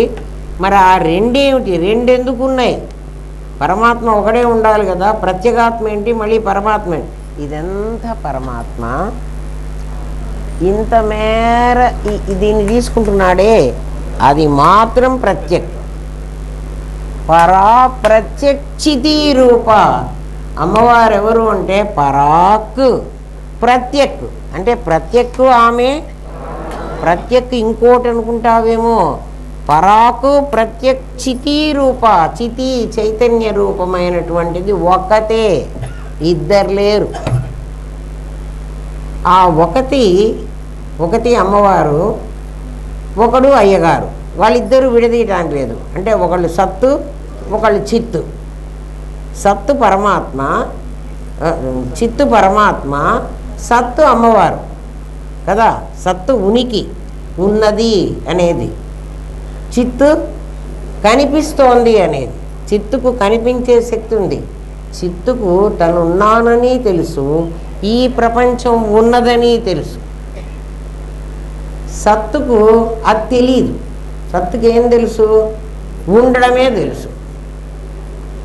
సత్తుకు ఉండడమే తెలుసు. అంటే ఉండడము ప్రపంచంగా అస్థిగా ఉంటుంది. అందుకు ఎక్కడన్నా గృహప్రవేశము అట్లా అవుతాం చూడు, కొత్తగా కోడలు మన ఇంటికి రావడము, లేకపోతే మనమే కొత్త ఇంట్లోకి వెళ్ళడము, అట్లా చేసేటప్పుడు అందరు ఏమంటారు చెప్పండి? ముందు అమ్మ కుడికాలు పెట్టిరా. ఏం ఎడంకాలు కూడా అట్లాడితే కదా, ఎందుకు కుడికాలే పెట్టమంటున్నారు కదా. అట్లా నమస్కారం పెట్టేటప్పుడు కూడా గురువు పాదాలకి నమస్కారం పెట్టేటప్పుడు ఒక కాలికి పసుపు పెట్టి ఒక కాలికి కుంకుమ పెట్టు అంటున్నారు, అంటారు కదా. పాదాలకి 2 పాదాలకి కలిసి దండం పెడతారు కానీ ఒక్క కాలికి దండం పెట్టరు కదా. వెళ్ళేటప్పుడు గృహప్రవేశం కానీ ఏదైనా శుభం జరిగేటప్పుడు పిల్లల్ని పీటల మీద కూర్చోమన్నప్పుడు ఆ పీట మీదకి కుడికాలు పెట్టి కూర్చో. ఎవరన్నా ఎప్పుడన్నా అడిగారా ఎందుకు కుడికాలే పెట్టమంటా, ఎడంకాలు ఎందుకు పెట్టకూడదు? అమ్మ మనకు తెలియదు ఎందుకు పెడుతున్నామో, అసలు ఎందుకు చేస్తున్నామో ఏం తెలియదు. ఎందుకు బతికామో తెలియదు, ఎందుకు పుట్టామో తెలియదు, ఎందుకు చస్తున్నామో తెలియదు. అయితే మాకు తెలిసింది మాత్రం ఒకటి ఉంది. ఏమిటి? డబ్బులు సంపాదించటం, పెళ్ళి చేసుకోవడం, పిల్లల్ని కనడం. అది మాత్రం బాగా తెలుసు మాకు. ఆ 3 ఉంటే చాలండి. ఆ 3 చచ్చే రోజు నీకు అడ్డం రావురా పిచ్చివాడ కదా. ఎవ్వరు అడ్డం రారు. ప్రాణం పోయేటప్పుడు నువ్వు ఎంతన్నా సంపాదించు, ధనాని భూమో పశువస్య గోష్ఠే నారీ ముఖద్వారి, వాకిలి దాకే వస్తుంది ఆమె. మొత్తం నా భార్య అని ఎత్తిన ఇక్కడ పెట్టుకున్నావు సెంటర్ పాయింట్. పిచ్చివాడా, నిన్ను నువ్వు తెలుసుకుని చావరా ముందు. వాళ్ళందరూ ఉంటారు, ఎక్కడికి పోరు. ఉంటే ఉంటారు, పోతే పోతారు. ఎందుకంటే ఎవడి కర్మ కొద్దీ వాడు వచ్చాడు, ఎవడి కర్మ అయిపోతే వాడు పోతాడు కదా. ఈ ప్రపంచమంతా అమ్మగారు రాజ్యం. అమ్మగారు కుడికాలు పెడితే నీకు ధనేషణ, దారేషణ, పుత్రేషణ. అందుకని ఏమంటారు? కుడికాలు పెట్టి మంచి జరుగుతుంది. ఏంది మంచి? ఇది మంచి, నీకు మంచి ఇది కదా. ఆలోచించండి. అంటే కుడికాలు ఎందుకు పెడుతున్నావు అంటే ధనేషణ, దారేషణ, పుత్రేషణ, ఈ 3 సంసారం. బహిర్ముఖం అవ్వాలంటే ఈ 3 కావాలి నీకు. అంతర్ముఖం అవ్వాలంటే ఏం అక్కర్లే. బహిర్ముఖం అవ్వాలంటే నీకు కొబ్బరికాయ కావాలి. నేనంతా భార్యని అన్నారని మీరు అనుకోకండి అమ్మా, మీకు భర్త కూడా సేమ్.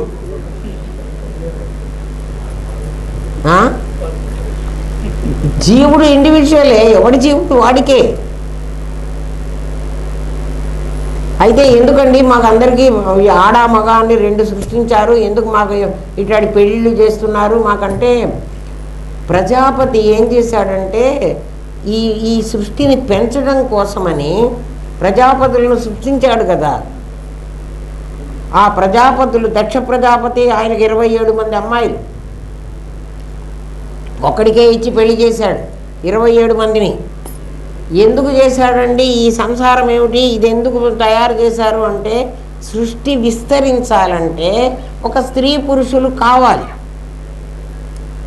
అందులో ఆ అమ్మవారు స్త్రీ రూపం ధరించింది, ఈ అయ్యవారు పురుష రూపం ధరించాడు. వీళ్ళిద్దరూ కలిసి సంసారం. ఈ ఇద్దరూ కలిసి ఇంకొక కొడుకునో కూతురునో, అసలు పెళ్లి చేసుకునేటప్పుడు మీకు అర్థమైందో కాలేదో, ప్రజాపత్యర్థం అని చెప్తాడు వాడు బ్రాహ్మడు. అయ్యా ఎందుకు పెళ్లి చేసుకుంటున్నానంటే, నేను సంతానం కనడం కోసం. సంతానం కన్న తర్వాత ఇంకా పెళ్ళి నీకు అక్కర్లేదు, వంశం వృద్ధి చేసేసావు, అయిపోయింది, నువ్వు హాయిగా వానప్రస్థానికి వెళ్ళు, అమ్మ డబ్బులు సంపాదించొద్దు. సంసారాన్ని వృద్ధి చేసుకోవడానికి కుడికాలు, సంసారాన్ని నాశనం చేసుకోవడానికి ఎడంకాలు. సంసారం నాశనం అన్నిటికీ చూడండి, తద్దినానికి వచ్చేటప్పటికి అన్నీ అది కుడి చేత్తో బొట్టు పెడతారు శుభానికి, అశుభానికి ఎడం చేత్తో పెడతారు. ఇంకా అంతకంటే ఏం చెప్పమంటారు? రెండు వంచేతులే కదా, ఇది వంచ ఎట్లయింది, ఇది షెడ్ ఎట్లయింది, సచ్చిత్తులే రెండు. అర్థమైందా? ఈ ప్రపంచం కనబడుతున్నా కూడా ఇది మిథ్య అని ఎలా అంటున్నావు అంటే, దీని ఒరిజినల్ రూపం కంసలవాడి మనస్సులో తయారైనటువంటి నెక్లెస్. దానికి ఒరిజినల్ రూపం చేయించుకుంటానన్నటువంటి ఆ ఇల్లాలు మనస్సులో తయారైన నెక్లెస్. దాని ప్రతిబింబం అది, దాని ప్రతిబింబం పేపర్ మీది, దీని ప్రతిబింబం బంగారంతో వాడు తయారు చేసింది. అంటే ఒక ప్రతిబింబానికి ప్రతిబింబం, మళ్ళీ ప్రతిబింబానికి ప్రతిబింబం, అట్లా తయారయ్యి మరి మేమందరం ఏ ప్రతిబింబారం అండి? ఆత్మా వై పుత్ర రామాసి, నీకు నామకరణంలో చెబుతాడు ఈ మంత్రం. ఆత్మా వై, ఒరే నువ్వేరా నీ కొడుకుగా పుట్టావురా, నువ్వొక బింబానివి, నీ కొడుకు నీ ప్రతిబింబం, వాడొక బింబం అయి కూర్చుంటాడు, వాడి కొడుకు మరో ప్రతిబింబం. అంటే బింబం ప్రతిబింబం, బింబం ప్రతిబింబం, మొత్తం ఒరిజినల్ అసలు లేనే లేదు. అది ఈ ప్రపంచం. ఇంకా ఇంతకంటే చెప్పడానికి నాకు కూడా చేత కాదు. అర్థమైనంత అర్థం చేసుకోండి, అర్థం కాకపోతే అడగండి, చెప్తాను. ఇప్పుడు మనస్సులో మళ్ళీ రికలెక్ట్ చేసుకుని నన్ను అడగండి. ఏమో అండి మీరే చెప్పండి, మాకు చెప్పడం కూడా రాదు ఆ పదాలన్నీ. ఏం పదాలే చెప్పలే, నేనేమి కఠినమైన సంస్కృత పదాలు ఏం చెప్పలే. మీకు అర్థమైందా? ఇప్పుడు వినండి, మళ్ళీ మళ్ళీ వినండి, అదా లేకపోతే అర్థం కాదు కదా. ఇక్కడ ఏం చెప్తున్నా అంటే, 70వ ప్రశ్న దగ్గరికి వెళ్ళిపోయి, అక్కడ వెళ్ళిపోతే ఎట్లా నేను పిల్లి అనేది శబ్దం. ఇప్పుడు నేను చెప్పిందంతా ఇప్పుడు ఉంటుందో ఇందులో చూసుకోండి. ఇందులో ఎంత ఉందో మరి మనం ఎంత చెప్పుకున్నామో. ఆ శబ్దంలో స్ఫురించేది నిజమైన ఆకారం కలిగిన ఒక రూపం. ఆ రూపం పదంలో ఎక్కడా లేదు, ఉంటే నీవు విడదీయగలవు, అది నీ స్ఫురణలో ఉంది. నీ స్ఫురణలో ఉన్న రూపము అది పాలు తాగుతుంది అన్న క్రియను నీకు సృష్టించింది. నీ స్ఫురణ చేత సృష్టింపబడింది కాబట్టి దాన్ని కల్పితము అన్నాం. అలా కల్పించబడిన దాన్ని మిథ్య అంటున్నాం, యథార్థం కాదు. ఎందుకంటే దాన్ని నీవు చూపించలేవు. నీ మనస్సులో ఏది తయారైందో, నీ మనస్సులో ఏది ఉందో అది నాకు చూపించలేవు. విశ్వం దర్పణ దృశ్యమని శంకర భగవత్పాదులు ఈ విషయాన్నే చెప్పారు. బ్రహ్మ సత్యం, జగత్తు మిథ్య అని వేదం చెప్తే, జగత్తు సత్యం బ్రహ్మ మిథ్య అంటావు నువ్వు కదా. బ్రహ్మ సత్యం జగన్మిథ్య అన్నది వేదం, కానీ నువ్వేమంటావు? జగత్తు సత్యం బ్రహ్మ మిథ్య అంటావు. ఇది సత్యం అంటావు, ఇది మిథ్య అంటాం మేము కదా. మాకు కనపడుతోంది అంటావు, వాడు కనపడలేదు అంటావు. దేవుడు కనపడలే, ఎవడికి కనపడడు. ఎందుకని? కనపడితే వాడు దృశ్యమైపోతాడు. ఎవరికైనా దేవుడు ప్రత్యక్షమైనాడంటే అబద్ధం చెబుతున్నాడు వాడు. ఏంటండి అన్నమాచార్యులు వీళ్ళంతా అబద్ధాలు చెప్పారు, పాండురంగుడు విఠల్ కనిపించాడని అంటున్నాడే వాడు ఎంత అబద్ధం అంటున్నారా? వాడికి కనిపించింది అస్థిభాతిగాడు. అస్థిభాతినే కనిపిస్తాడు. ఎట్లా కనిపిస్తాడండి? మాకు కూడా కొంచెం చెప్పండి అని చెప్పండి. ఎట్లా కనిపిస్తాడో చెప్తాం మీకు. దేవుడు ఎట్లా కనిపిస్తాడో, అస్థిభాతి ఎట్లా కనిపిస్తుందో. అస్థిభాతి అనేటువంటిది నా మనస్సులో ఉన్నది కదా, మిథ్యారూపం అని చెప్పాను కదా. మా ఇంటికి ఎవడో ఒక పిల్లవాడు వచ్చి బెల్ కొట్టాడు.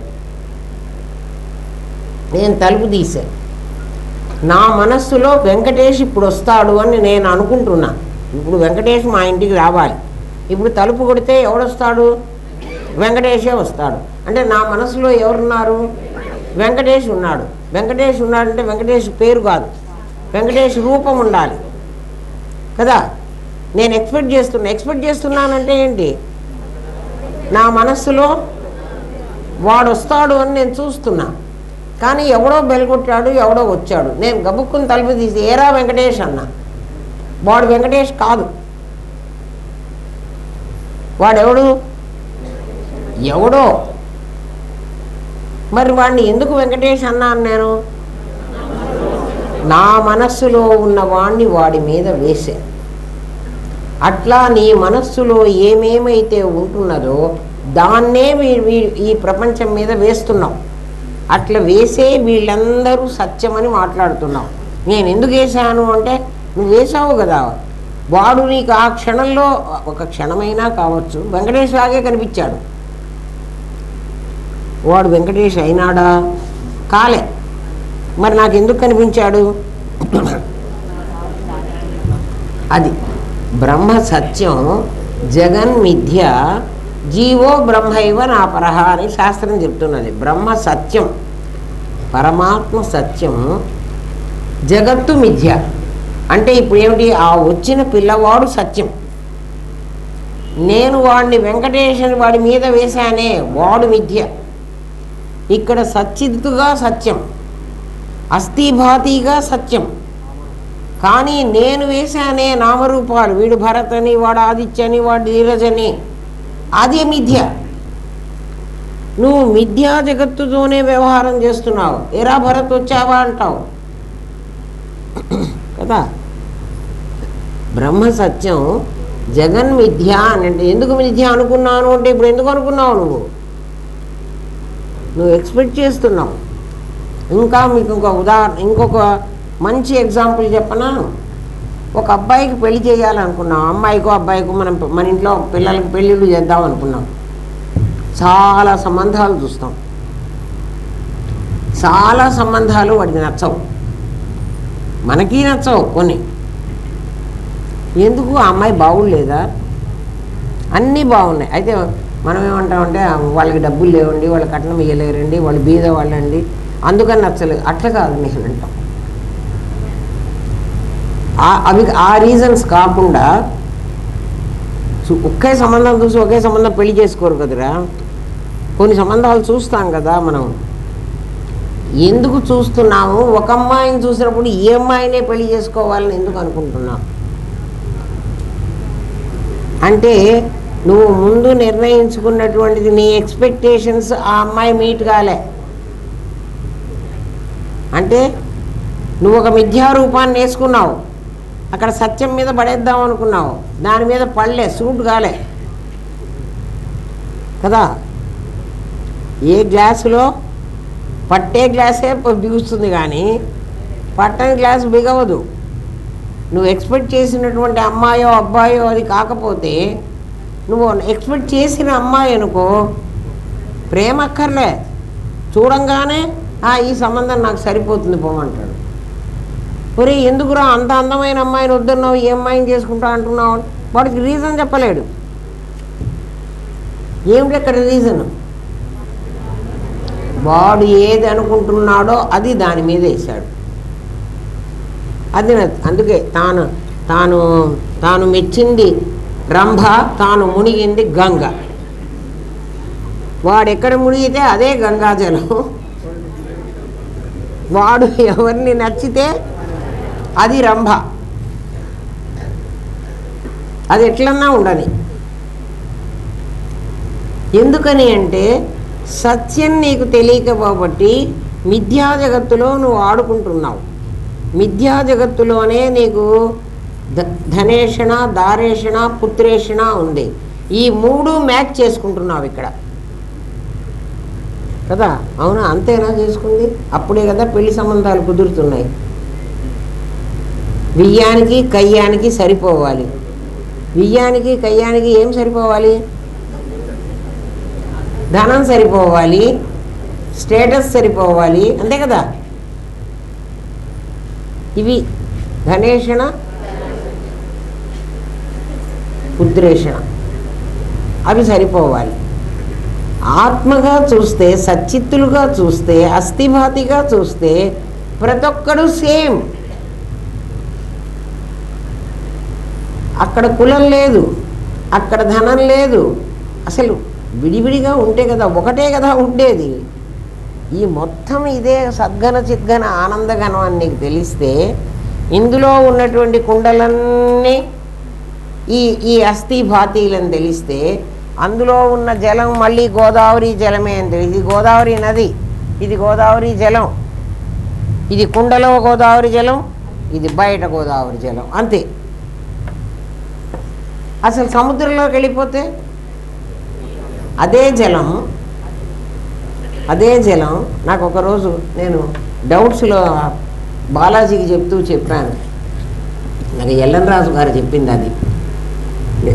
నిజంగా నాకు కూడా అంటే చాలా నచ్చినట్టు అనిపించింది. గంగ ఎక్కడ పుట్టింది? అప్పుడెప్పుడో అది జరుగుతున్నప్పుడు ఎవడో ఒకడు నాసికా త్రయంబకంలో గంగ పుట్టింది అన్నాడు. ఎవడు ఇప్పటి కాలం ఎమ్మెల్సీ గాడు, ఎవడో ఎమ్మెల్యే గాడు అన్నారు కదా మన మినిస్టర్ ఈ మధ్యన కాలంలో.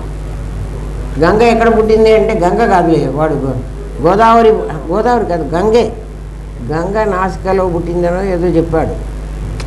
నాకు అంత బాగా గుర్తులేదని తప్పు చెప్పాడు.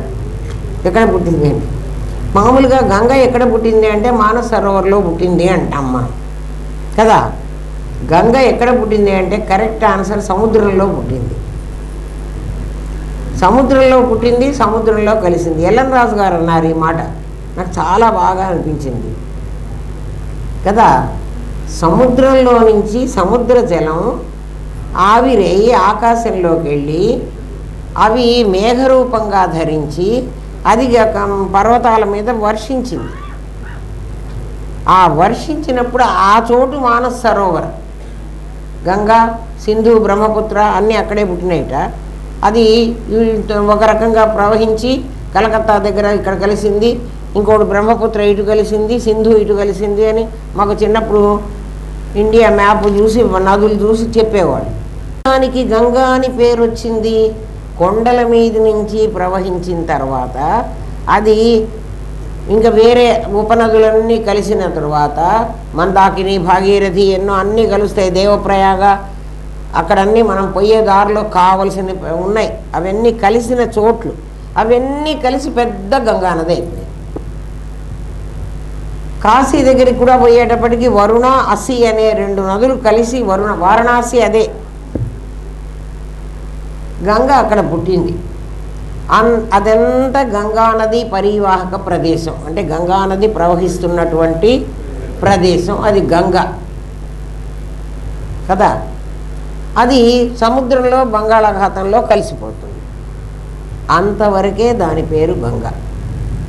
సముద్రంలో కలిసిన తర్వాత సముద్రమే కదా. ఈ గంగా అనే పేరు ఎప్పుడు వచ్చింది అంటే మానస సరోవరంలో వర్షించినప్పుడు వచ్చింది.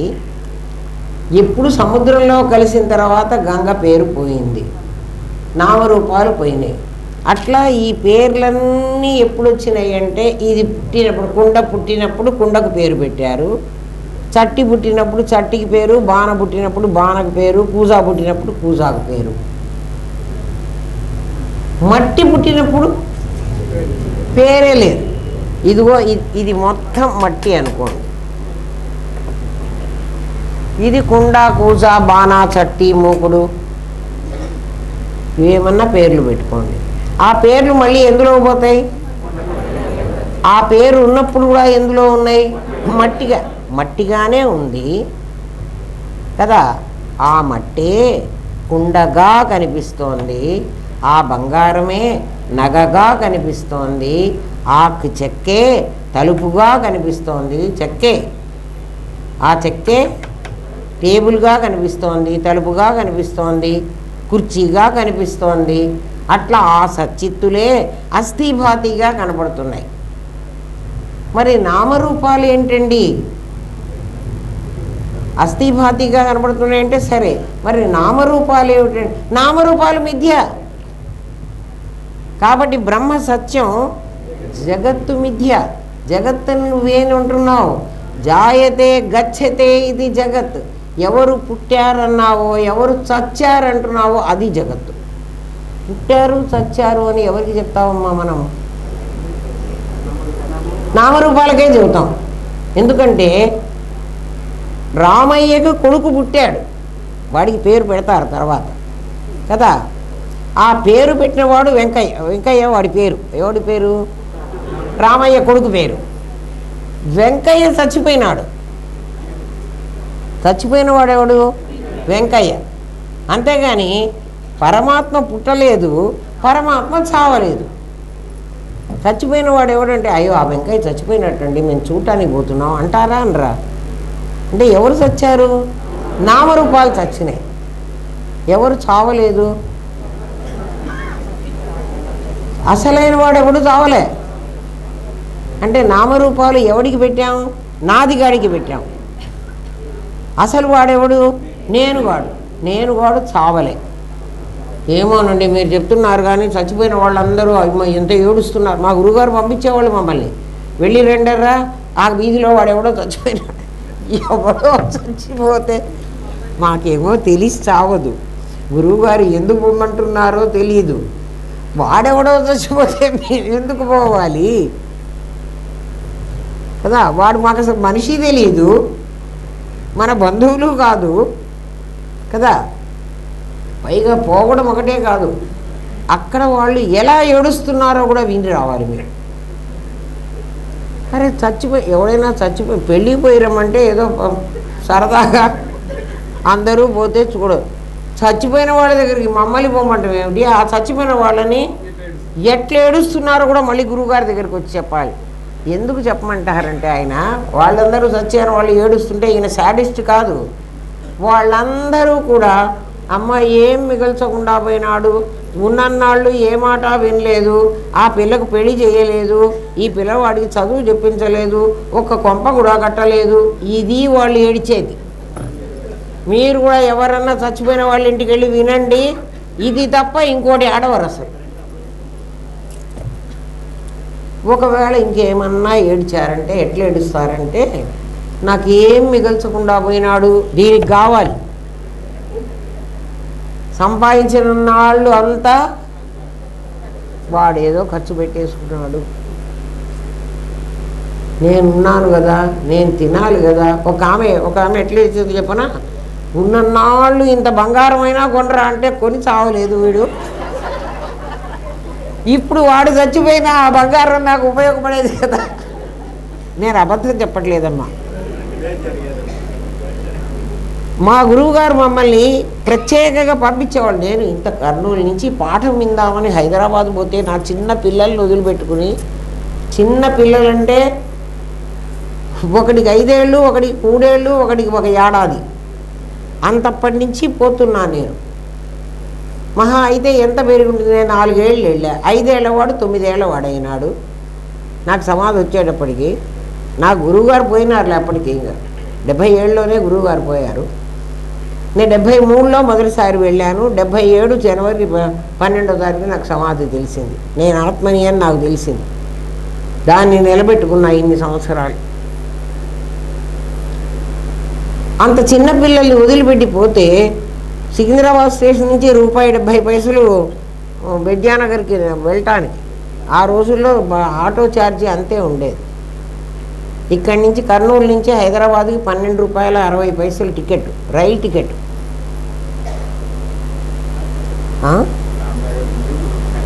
రామనగర్ గుండు దగ్గరికి గురుగారి ఇంటి దాకా వెళుతుంది. ₹1.70, ₹1.20 మినిమము, 50 పైసలు ఎక్కువ అవుతుంది.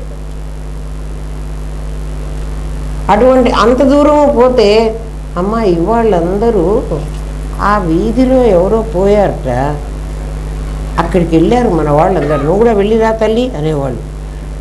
నాకు అసలు అంటే నాకు సెలవు దొరకదు, ఎప్పుడో ఒక సెలవు దొరికితే పాఠం విందామని వెళితే, పైగా అక్కడికి వెళ్ళొచ్చిన తర్వాత గురువుగారికి చెప్పాలి, మనం తప్పించుకుని పోతే ఒప్పుకోడు ఆయన. ఎందుకంటే నువ్వు వెళ్ళలేదు కదా అని అడుగుతావు. వెళితే నువ్వు అక్కడ ఏదో నీకు ఒక అనుభవం వచ్చేది, నువ్వు నాకు చెప్పేవాడివి. నువ్వు చెప్పలేదంటే నువ్వు వెళ్ళలే. అమ్మ గురువుగారి దగ్గర అట్లా అబద్ధాలు ఎట్టు తిరుగుతాను, చెప్పలేను కదా.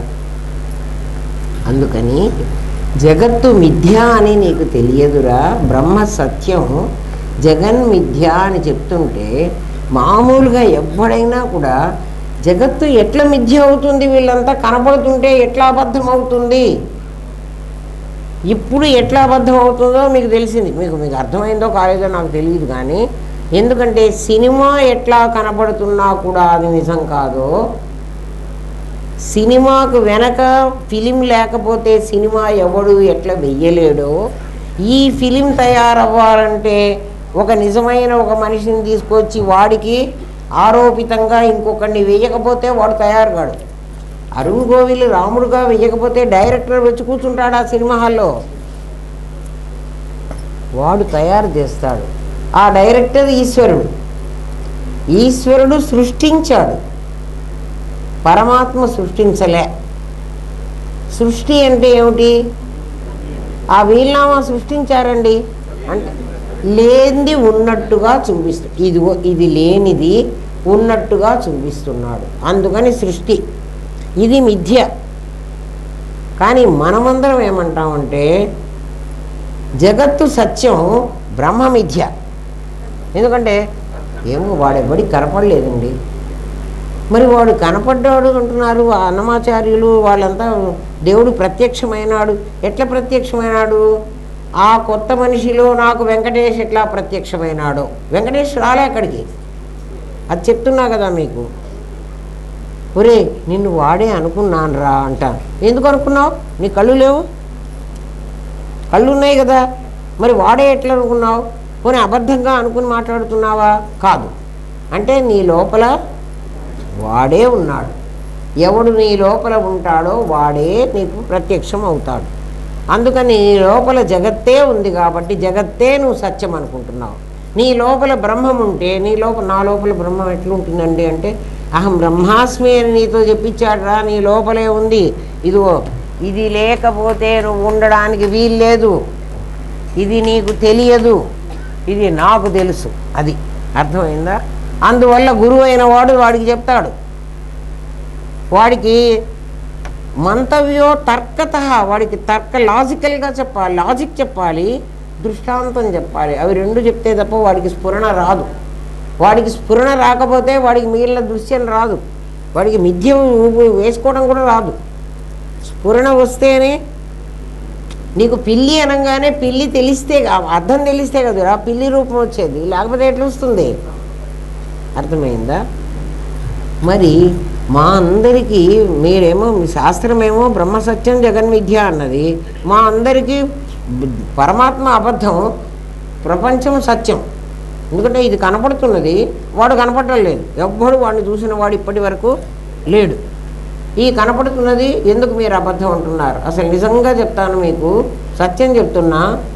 వేదం ఏం చెప్పిందో దాన్ని పురాణం చెప్పింది అంటున్నారు. పురాణం నిజం కాదు అంటారు. పురాణం కూడా అంత కల్పితమే.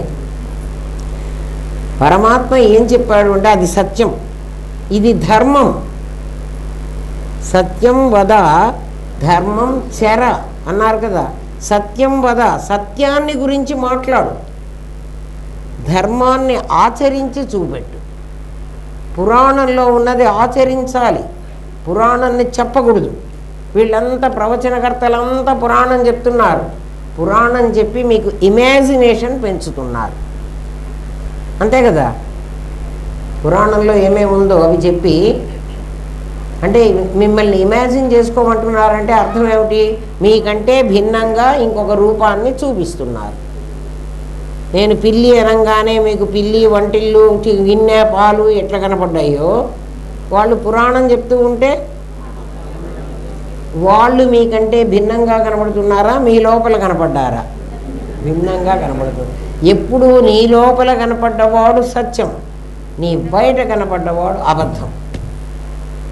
దానికి కూడా ఏమన్నా ప్రూఫ్ ఇస్తారా అండి? కళ నీ బయట కనపడుతోంది, అబద్ధం. ఊహా జగత్తు నీకు బయట కనపడుతోంది, అబద్ధం కదా. నీ భార్య నీ లోపల కనపడింది, అది నిజం. ఇది నా భార్య, అది కాదు. దీన్ని దాని మీద వేసా. అర్థమవుతుందా అమ్మా? ఎవరిని ఎవరి మీద వేస్తున్నామో? నీ లోపలిది నిజం, నీ బయటిది అబద్ధం. తనలోని లోకాలను చూడలేక బయట వేసుకున్న లోకాలను సత్యం అంటున్నాం. అర్థమైందా? ఓం తత్సత్. స్వస్తి ప్రజాభ్య పరిపాలయంతాం న్యాయేన మార్గేణ మహిన్మహేష. ఓ బ్రాహ్మణేభ్య శుభమస్తు నిత్యం. లోకా సమస్తా సుఖినో భవంతు. ఓం పూర్ణమదః పూర్ణమిదం పూర్ణాత్ పూర్ణముదచ్యతే పూర్ణస్య పూర్ణమాదాయ పూర్ణమేవావశిష్యతే. ఓం శాంతి శాంతి శాంతి.